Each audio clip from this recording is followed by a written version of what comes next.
So life was about responsibility. And the earth was the mother. And at some point in the evolution of the human beings, another perception of reality appeared.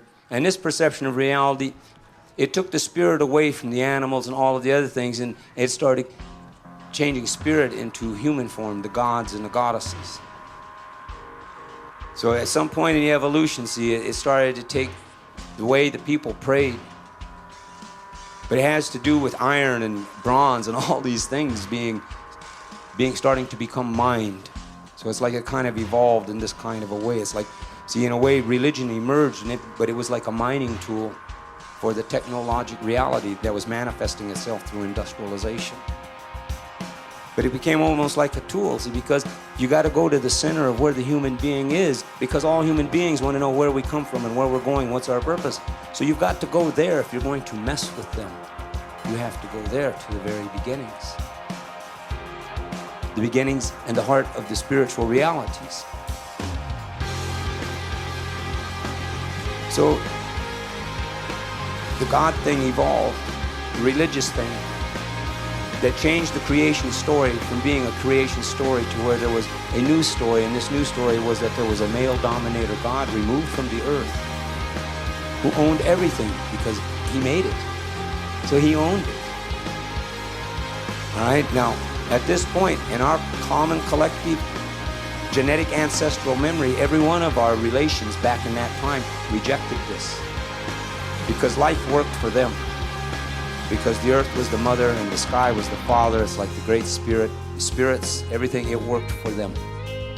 They maintained a balance. They knew who they were. They knew what their purpose was. They knew their relationship to power. They knew everything about their lives. So it worked for them.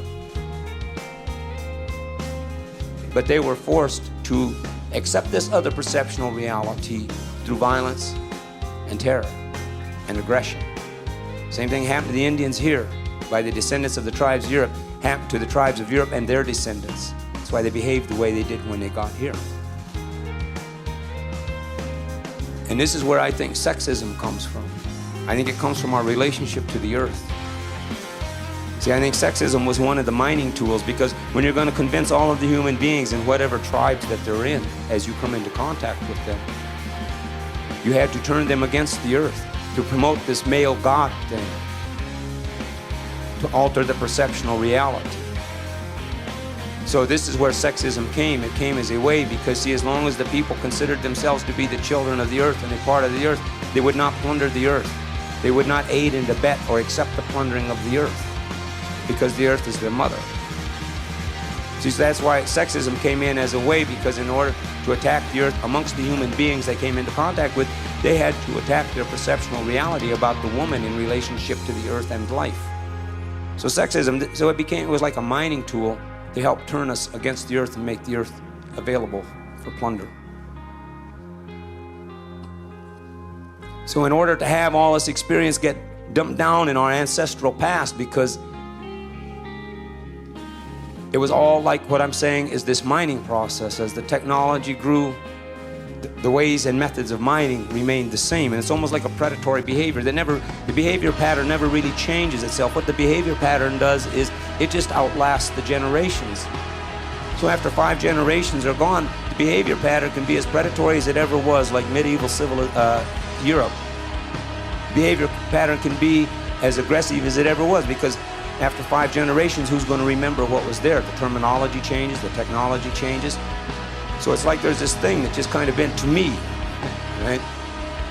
That's a part of this civilization that it just kind of remanifests itself, but the continual thing is it eats our spirit. To me, it converts, feeds off of us in some kind of a way.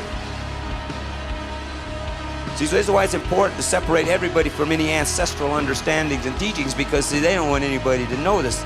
So everybody thinks they got hope. And the thing continues to spread, because you women, look at what the women's suffrage was in the 1800s. So now you have the right to vote, and you made certain little gains, but see, it's still the same war. And the concessions are given very slowly. And it's this way with labor, it's this way with all of the things. But anyway, its behavior pattern basically remains the same. And its means of conducting its behavior pattern, that's what really changes. And and the generation of people that it gets conducted on. This changes.